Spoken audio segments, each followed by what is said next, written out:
Nous continuons avec un sujet de saison. Depuis plusieurs jours, vous l'avez ressenti, le froid s'est abattu sur le département. Les températures sont souvent négatives et cette vague de froid pourrait entraîner une surconsommation énergétique qui pourrait représenter jusqu'à 30%. Comment éviter cette surconsommation? Les explications avec vous, Haussmann van der Dee. Eh bien, comment éviter la surconsommation? Tout d'abord, il faut éviter d'utiliser son four ou encore le lave-linge ou l'aspirateur pendant les heures de pointe, ce qui est entre 17h et 20h.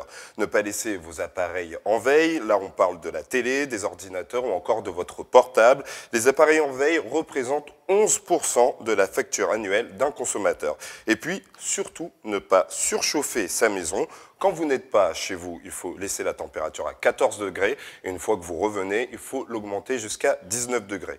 Et puis, une note en plus, éteignez la lumière quand vous n'êtes pas dans la salle. Alors aussi, quand vous êtes à l'extérieur, qu'est-ce qu'il faut faire? Il faut protéger toutes les extrémités de votre corps, c'est-à-dire la tête, les mains ou encore les pieds avec un bonnet, des gants et des très bonnes chaussures.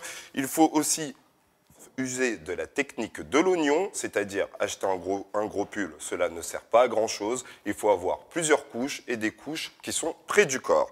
Et puis, c'est un point important, il faut bien s'alimenter. On y pense rarement, mais il faut prendre des produits comme des légumes ou encore des fruits, c'est-à-dire avoir de la vitamine C et manger beaucoup de pâtes et de riz.